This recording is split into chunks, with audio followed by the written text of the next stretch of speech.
Yeah. All right. How is everybody doing? This is an impromptu stream. My dog just farted, so that's pretty cool. We got here a new player in the game. We have uh, Matthew Gorman out of Wilson, Sonsini, Goodrich, and Rosati. He is representing Google, so this is going to be pretty cool. He is now in the game. And the next thing that we're going to cover, if I can do this, is going to be the Microsoft Word one. This one right here. All right. So he has filed Google's motion and memorandum of reasons for extension of time to respond to plaintiff's forthcoming third amended complaint. I probably should make that bigger so those of you out there who are vision impaired can see it. So here we go. Defending Google LLC, Google, by and through its undersigned attorneys, respectfully submits this motion memorandum of reasons for an extension of time pursuant to Federal Rule of Civil Procedure 6B1A. Almost guaranteed it's going to be granted. Remember that Kate and Josh each asked for extensions of time and got it. And it is almost just absolutely going to happen. So they're going to get their extension of time. But notice it's to respond to plaintiff's forthcoming third amended complaint. Not second supplement to his second amended complaint or first amended complaint. Third amended complaint. Google seeks an order extending its time to file an answer or Rule 12 motion until 30 days after plaintiff files his forthcoming third amended complaint. See ECF numbers 101 and 102. To that end, Google states as follows. Background number 1, on September 2, 2022, Decastro filed his original complaint against defendants Kate Peter and Josh Abrams, and the court extended defendants' time to respond to the complaint by 30 days and 29 days, respectively. On November 16, 2022, plaintiff filed an amended complaint against defendants Peter and Abrams. On December 1, 2022, plaintiff moved to file a supplemental complaint. The court granted the motion on the same day, construing it as a motion to file a second amended complaint. We got us a real attorney in here, boys and girls. This dude is going to go for the throat. I love it. I can already tell. Oh yeah. I want to remind all of you. I want to remind all of you that this whole fucking time I was saying, don't give Decastro any room. You call it a second amended complaint and a third amended complaint. Because that is what the court called it. And if the court called it, you call it. Don't give him any room. Don't let him play these games. Don't give him the benefit of the doubt. Make him earn it. And finally, for the love of God, I've got an attorney in here who's going to just rip Decastro a brand new butthole.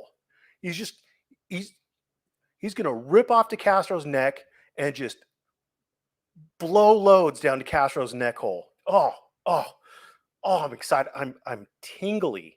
I am tingly. Okay. You don't even understand. This to me is legal porn. Oh, I'm so excited. My nipples are hard. The court also granted defendants Peter and Abrams an extension of time to respond to the second amended complaint. The court's just going to do it. It's pro forma. On December 2nd, 2022, plaintiff filed the second amended complaint styled as a supplemental complaint. The complaint purported to add Google to the caption as defendant, but it did not attempt to state any claim against Google, list any counts against Google, or include a prayer for relief against Google. To the contrary, the complaint ended after the, quote, factual background, end quote, section. It did. It was shit. And it is a second amended complaint. Don't give him an inch. Don't give him an inch. Plaintiff sent Google a waiver of the service of summons form dated December 3rd, 2022, which Google signed and returned. Accordingly, Google's deadline to answer or otherwise respond to the second amended complaint is currently set at February 1, 2023. Beginning in early January, lead counsel for Google in this case experienced an acute illness from which he is now recovering. This resulted in a delay in drafting Google's planned response to the second amended complaint. It is puppy playtime, so just so everybody gets to understand it, it is going to be puppy playtime. So enjoy the sound of frolicking dogs. On January 11th, 2023, plaintiff moved for leave to file another complaint, styled as a, quote, second supplemental complaint, end quote. Google's understanding is that plaintiff's next complaint would in fact be his third amended complaint, but would welcome any clarification by the court. Plaintiff's motion did not attach a proposed amended complaint or state a time frame within which he will file one. That's what I noted too. I'm like, and the court granted it. The court granted plaintiff's motion the next day, but did not specify a time frame in which he must file his next complaint. Google initiated a meet and confer call with plaintiff on January 18, 2023, and sought his consent to extend Google's time to answer until after plaintiff files his forthcoming third amended complaint. Plaintiff declined to give consent. Instead, plaintiff stated his intention to wait until after Google responds to the second amended complaint so he can evaluate Google's position before filing his third amended complaint. Google communicated with defendants Peter and Abrams through their counsel of record on January 23, 2023. Defendants do not oppose to the proposed extension of time. This is Google's first request for an extension of time in this case. The court is going to grant it. Oh, yes. I do have a chubby right now. Absolutely. I didn't mean to make that go away. Yes, definitely chub. Super chub. I love an attorney who doesn't mess around, who these are the facts in order, chronological order, not throwing in extra stuff. Just these are the facts. Boom, boom, boom, boom, boom. Now we're coming to the law. Not messing around. Not adding anything. Not trying to snipe. Not playing any emotional games. Not trying to run up anybody's bill. This dude is probably getting paid by the hour, but there's probably like a contract with Google that they're just the ones who handle it in this particular district. So, I mean, their firm probably isn't going to make any more money. It's probably a flat retainer. They might only work for Google. I don't know, but this guy is not messing around. He's not here to run up any bills. He's here to get the job done, and I love it. I freaking love it. Good cause exists to extend Google's deadline to file an answer or a Rule 12 motion for 4 reasons. Oh, I love it. Oh, just these are the reasons, and then he's going to go through them. It's going to be so awesome. First, the extension would not prejudice any of the parties or affect the court's timeline for deciding any of the pending motions being litigated between plaintiff and defendants Peter and Abrams. Second, granting Google an extension would be a welcome act of forbearance considering the lead counsel's recent illness. Third, an extension for Google would be consistent with the extensions the court has granted to the other defendants. And then he lists all of them. Finally, Google cannot move to dismiss the third amended complaint before it is filed, and it would be needlessly inefficient for Google to attack the incomplete second amended complaint when that complaint is soon to be superseded. See generally Federal Rules of Civil Procedure 1. The plaintiff is expected to file his claim before the defendants answer it, and his, quote, pro se status does not relieve him of the obligation to comply with the applicable rules. Citations. Pro se plaintiffs are obliged to comply with the Federal Rules of Civil Procedure, including the requirements of Rule 8 and 9. Wherefore, Google respectfully requests that the court grant its motion and issue an order under Federal Rule of Civil Procedure 6B1A, extending his time to respond to the complaint until 30 days after plaintiff files his forthcoming third amended complaint. Boosh! Oh, and he actually attempted to confer, even though he didn't have to under the court's order. So that, I mean, that was beautiful. That was beautiful. I think I'm gonna cry. Why is everybody worried about my pants? What pants, Shiz? What pants?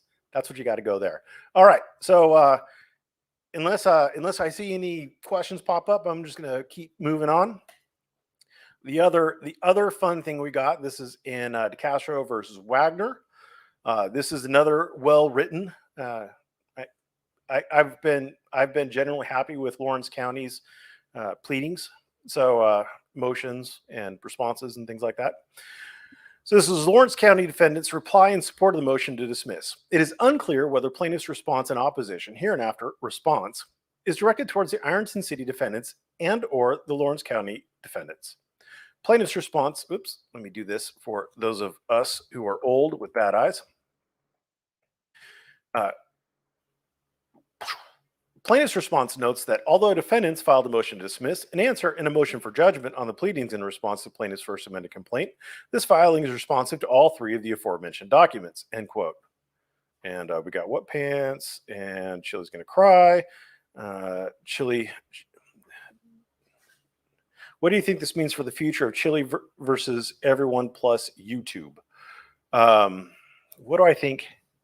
Oh, wrong screen. Hold on a second. Hold on a second. Stop screen and present, share screen. And we're going to do what we like to call the right screen and share. Okay. So what do you think this means for the future of Chili versus everyone plus YouTube? Well, I think the court is most likely going to, number one, give Google the extension of time.